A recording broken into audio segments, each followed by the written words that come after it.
Good afternoon, everybody, and welcome to the Food Ingredients North America Theater. We're happy you're here.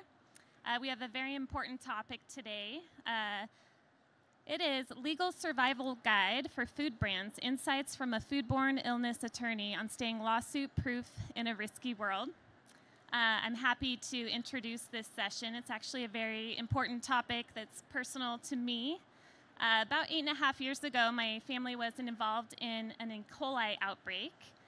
It was in a small town in Washington State, and there were about 40-something people involved in this outbreak, and 3 of those people were my little children. There's about 700 strains of E. coli, and this strain is one of the deadliest. It actually can lead to a serious complication called HUS, which can lead to kidney failure and even death. Unfortunately, my little one, who was only 11 months old at the time, did in fact get HUS. There he is. He went into kidney failure and required many rounds of dialysis and blood transfusions, a lot of complications during his stay, and he spent about 2 weeks at Seattle Children's Hospital. There's no cure for HUS. It's just supportive care, and we were told to prepare for the worst but hope for the best. My family experienced a lot of PTSD from such a traumatic experience, and Bennett has lifelong medical issues with high blood pressure and chronic kidney disease. He's on medications for life and has to see a nephrologist every 6 months for life. So I know outbreaks and recalls can be costly for companies, but I just wanted to also mention to consider the true cost, which is your consumers, your community, little Bennett, and mothers like me. This leads me to our expert speaker today. He's from one of the top food safety law firms in the US called Marler Clark. My family actually retained him all those years ago to hold the responsible parties accountable and to secure funds for my son's lifelong medical needs. Please give a warm welcome to Bruce Clark.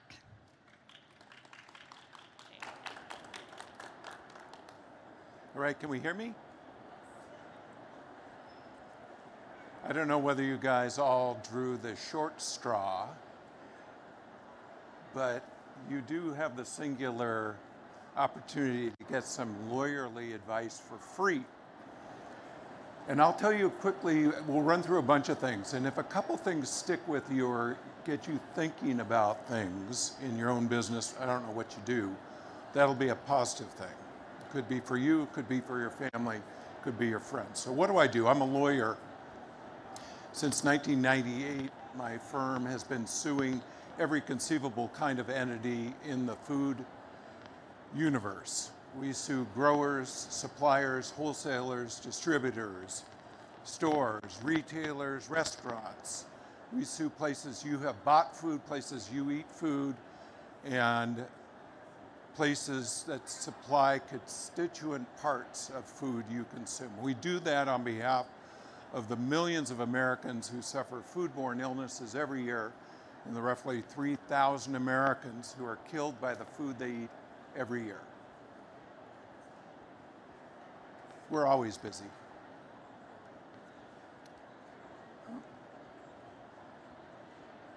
Knowledge, that's really my theme. I don't know what your business is, but you're never going to be hurt by learning more.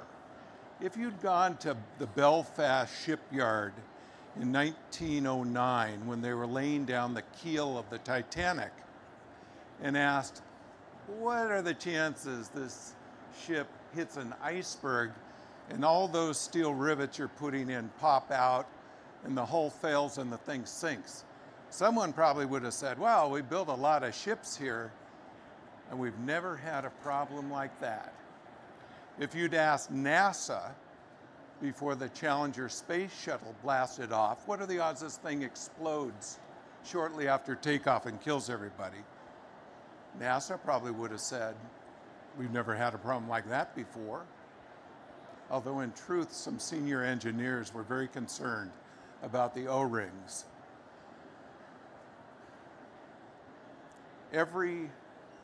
Almost every business we sue, this is certainly a truism for, say, restaurants. We've never had a problem like that before. And often my response to that is, you've never had a problem like that before that you are aware of. Because we just scratched the surface of foodborne illness in the country, even with the now really sophisticated surveillance techniques that state, local, public health, and CDC bring to bear. And if you're in the food business, you should be aware that that technology, that informational curve is bending sharply, ever upward. And if you have escaped problems because we simply haven't detected the problem you created, those times are running out. So here's reality. I thought we'd just look at a typical piece of litigation that I'm in right now. This is a big piece of litigation in federal court on the Eastern Seaboard. Here was a company started up by an entrepreneurial person that really got traction during the pandemic. They provide sort of super nutritious, food that is delivered to your home via a subscription.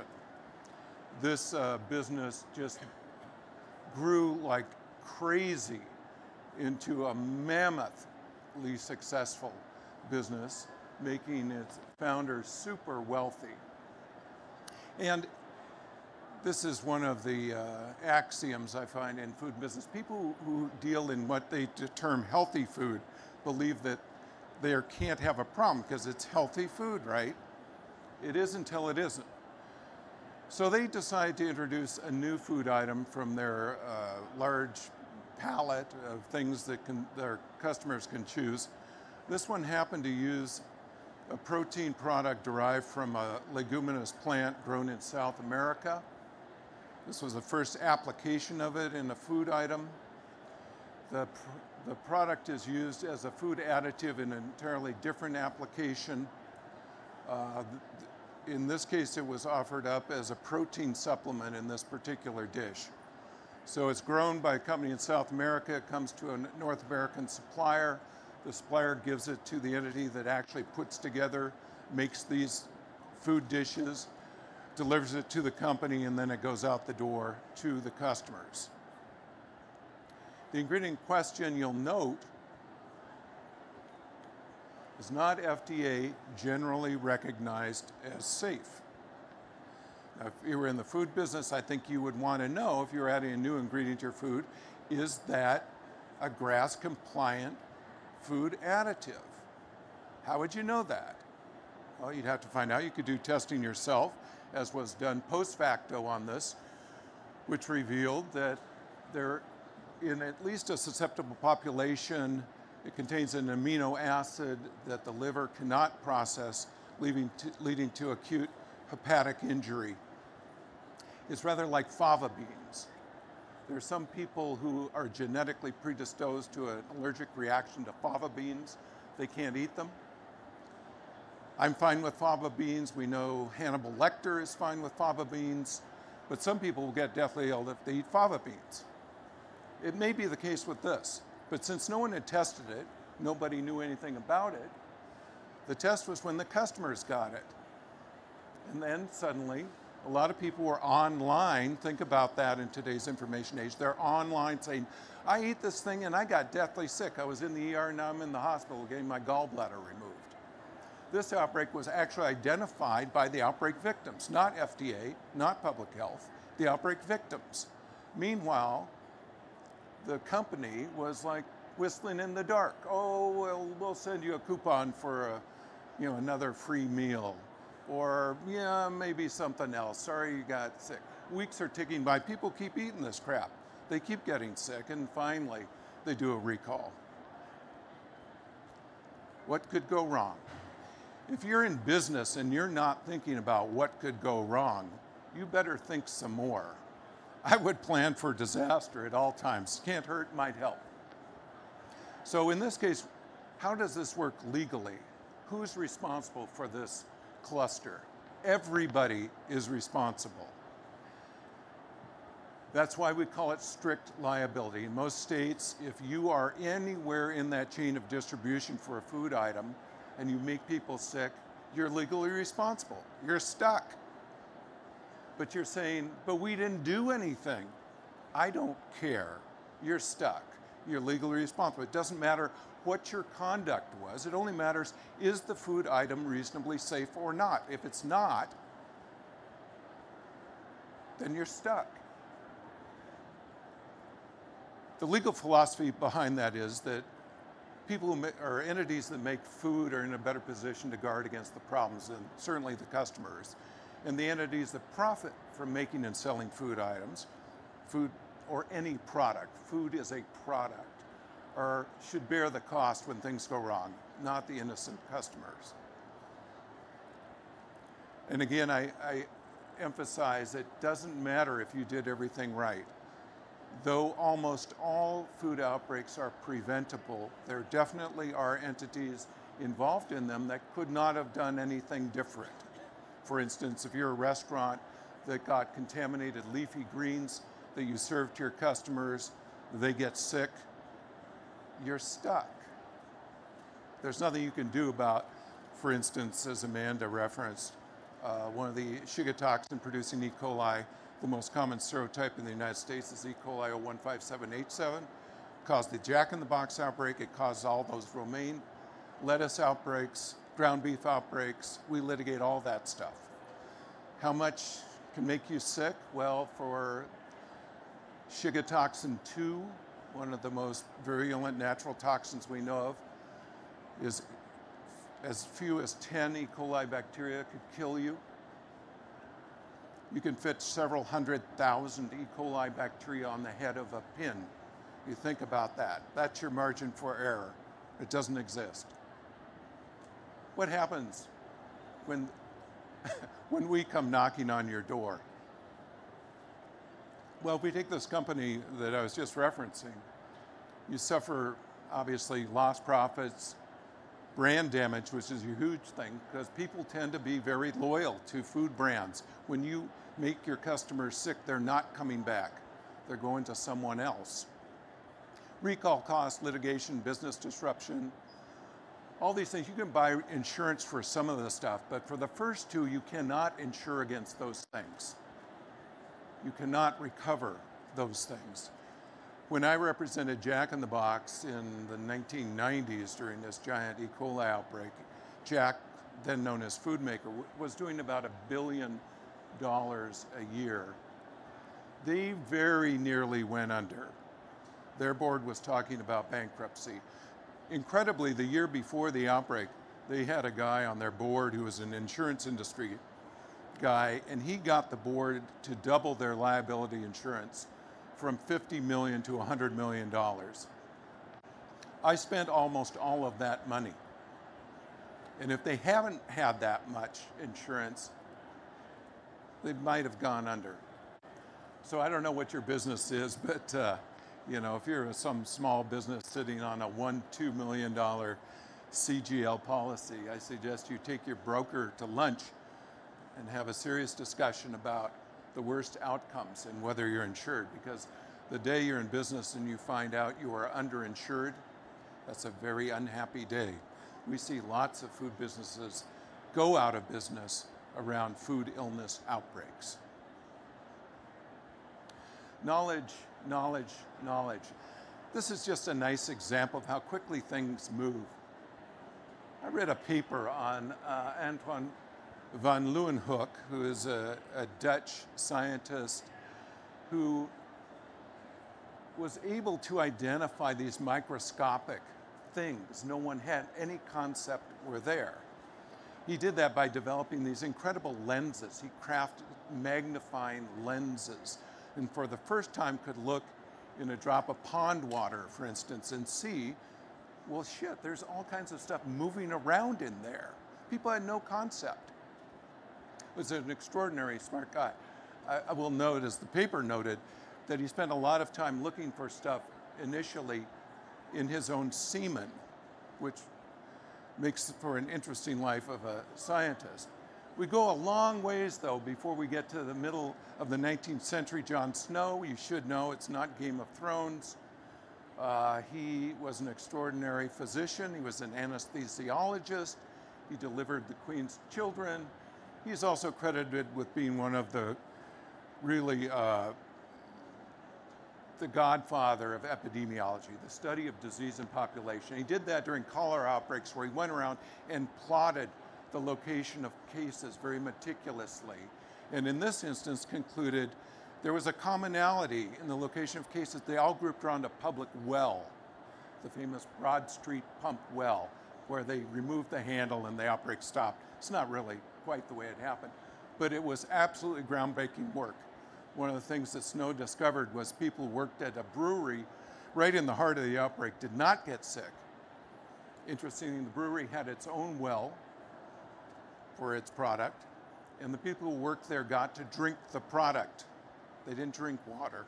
So when in doubt, go with your alcoholic beverages. We get to Robert Koch, who's discovered for the first time anthrax. These little microorganisms can make animals and people sick. Imagine that. For most of our history, we had no idea why we get sick. How? Where did it come from? Then we jump forward. Look how quickly things go. PFG, remember O.J. Simpson trial? Do you remember the attorneys? You guys are too young. Struggling to explain this brand new form of DNA analysis, where we can take snippets of DNA and chop it up and put it on a gel and run electric current through it and get a barcode-like thing to allow us to compare bits of bacteria and see if they are identical. Pulsed field gel electrophoresis is still used, but it's already been supplanted by whole genome sequencing, where we look at housekeeping genes and how quickly they change. The Human Genome Project took more than 20 years and cost $1 billion. Now you can take your DNA and mail it off for a few $100. You can have your DNA sequenced A to Z. That's how quickly things are coming. AI is going to change things again. I hope it helps to solve one of the inherently difficult challenges in my business, which is trace back. Where did that problem originate? Exactly, maybe to the farm, to the field, to the country. We want to know that so we can sue them and make them pay. You know, most of this stuff isn't rocket science, but you actually have to be thinking about it. You have to be educating yourself about it. These are the things, nothing, you know, temperature abuse, bad equipment, personal hygiene. You know, one of the truisms in my business, I'll tell you now, there's a takeaway for you. You know what you can do for yourself, your business, and everybody else in the world? You can wash your freaking hands. These are the things that transmit the pathogens into your body.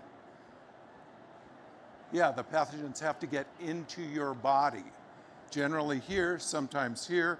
I saw a recent study on COVID noting that nose pickers in a hospital setting had distinctly higher rates of COVID, unsurprisingly. Most of the people in this room don't wash their hands properly ever. That means getting your hands wet, lathering, I hope, with a foam, washing for at least 20 seconds, thumbs between the fingers, fingertips, rinse, use a disposable cloth. If you want to avoid flu, COVID, food poisoning, wash your hands. Make your kids, who are just little vectors for pathogens, to your doorstep, wash their hands. Everybody will be happy. This is the astonishing thing to me. So many of the things that we litigate are outbreaks that are identical to prior outbreaks, like the one Amanda was involved in. Exactly the same as things that have happened before. And incredibly, public health has developed an extraordinary amount of useful information to prevent these things. The compendium is for people who exhibit animals in any setting. The Model Aquatics Code is for recreational water facilities. We litigated a lot around that a lot. The CDC, obviously, foodborne germs. How many of you have ever gone to the CDC site? God, it's a wealth of information. Really good, easily digested information. But you know, when I'm involved in one of these outbreaks, animals or recreational water, I say, You know, what did you do or what did you see? When did you look at this? And the answer, you know, the compendium, the aquatics code. Have you ever been to the CDC website? The answer is always no, no, no. Never once. I don't know whether you're too busy making money, running your business, but if you're not doing it from a position of knowledge, then you're not doing your job. You don't have to do it. You can hire somebody to do it. Otherwise, this is what we get. This is a kid with an S-Tech infection. He's an adolescent. And I show you this just because I was reminded recently that when I was 16, I took driver's ed on Bainbridge Island, Washington, which is across a ferry ride from Seattle. Back then, it was just a bucolic, very sleepy place. It was a great place to take driver's ed. You drive around, there were no other cars on the road. Literally. Our big final test, we got to drive on I-5 for the first time. Terrifying. So it was just as chill an experience as you can imagine. And you know what? At the end of the course, what did they do? They showed us a movie.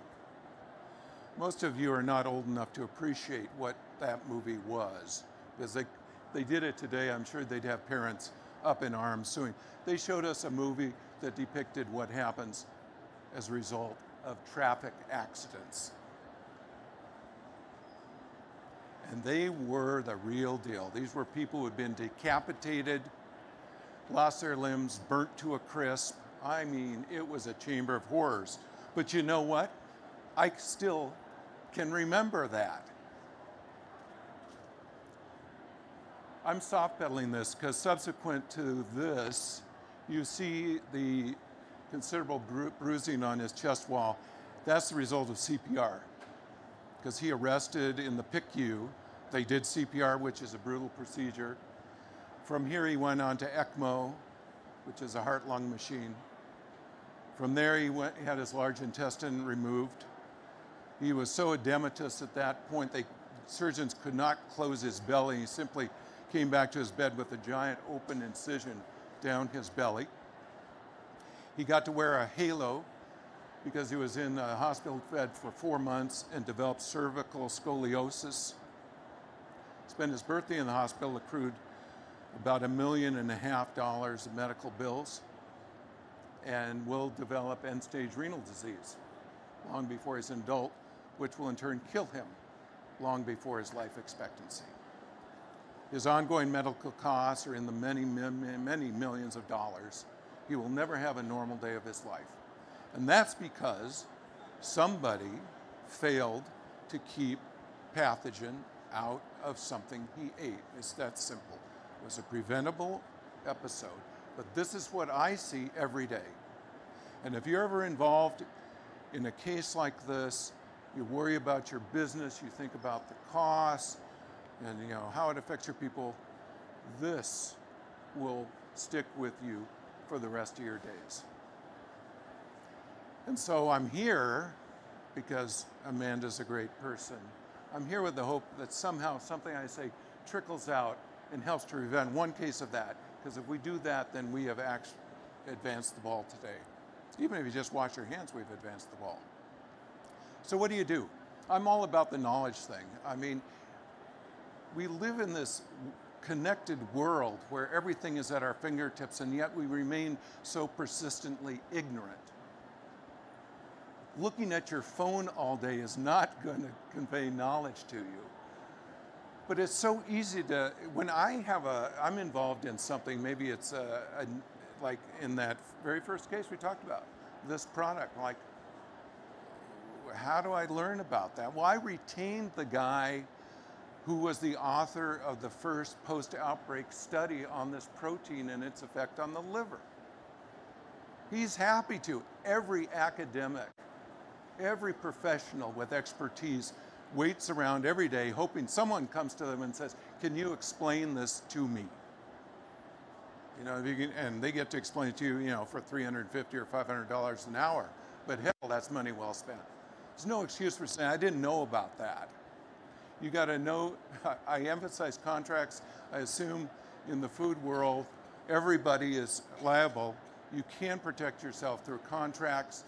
Most people read their supplier contracts only after they get sued and they get to the indemnity clause, which defines the rights and responsibilities from the entities upstream and downstream, and then they learn they should spend more money on their lawyer. It's incredible how crappy a lot of those contracts are written, and it creates an enormous amount of litigation among defendants who are all pointing the finger at one another. We talked about getting lots of insurance, and I really emphasize that notion of understanding, thinking about the worst case scenario. You know, bad things happen. Bad things happen in life, and bad things happen in business. And if you're floating along and thinking, this is great, I'm killing it, just understand tomorrow may bring that bad thing. And if you haven't spent some time thinking about, okay, if that happens, what do I do? Or better still, how do I prevent that bad thing from happening? What do I need to know? Who do I need to talk to? Then you're not really doing your job, is my method. And we'll use that against you, believe me, when we get you in litigation. So that's all I have to say. I just want you to think about these things a little bit. And if you do one thing to save anyone, including yourself, from one of these bad outcomes, that's great.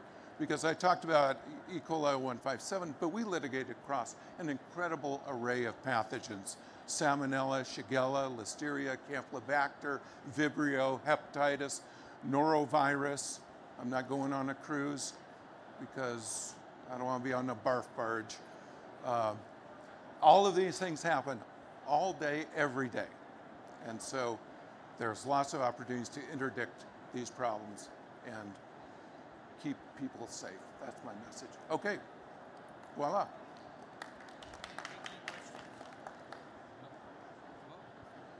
Is that on, I guess? Oh, I was just wanted to know if you could expound a little bit on contracts, supplier contracts. How much leverage would a person have to modify those contracts? Yeah, the question is about contracts. How much leverage do you have? Very good question. This is a huge issue in my litigation. Going back to Jack in the Box and before, this is a huge issue in litigation among giant, I mean, think about the biggest food entities in our country when they get embroiled in an outbreak. They're looking at the contracts and looking at who's responsible. Jack in the Box, for instance, after its outbreak, began writing microbial standards into its supplier contract. You must meet these standards. We're testing for them. If you don't meet them, there's somebody else who will do business with us. Absolutely, you can do that. Companies do that all the time. And they say, if you give us product contaminated with X, then you're stuck. You're responsible. If we get sued, you have to cover it. You have to defend us. So it's absolutely critical. And if I were in business, if I were anywhere in that supply chain, I'm a little player, I would talk to my lawyer about how we are protecting ourselves through contracts. That's one of the things you can do. Very good, very time well spent, I will say. What do you really want to know? You want to ask me what shouldn't I eat? I'll tell you because it's a short thing. It's the same answer I've given for 25 years. Sprouts. Don't eat sprouts. They're useless, but they're a perfect incubator for bacteria. So many outbreaks around sprouts, you can't imagine. No sprouts. God, that's good advice. You don't get that anywhere. Well, you're awfully brave and kind to come and listen. And I'll be here for a few minutes. If you guys have any questions you want to come and share a word, please do. Oh, go to our website. The Marler Clark website is a portal to an extraordinary amount of information about food safety and cases we litigate. If you want an education, check it out.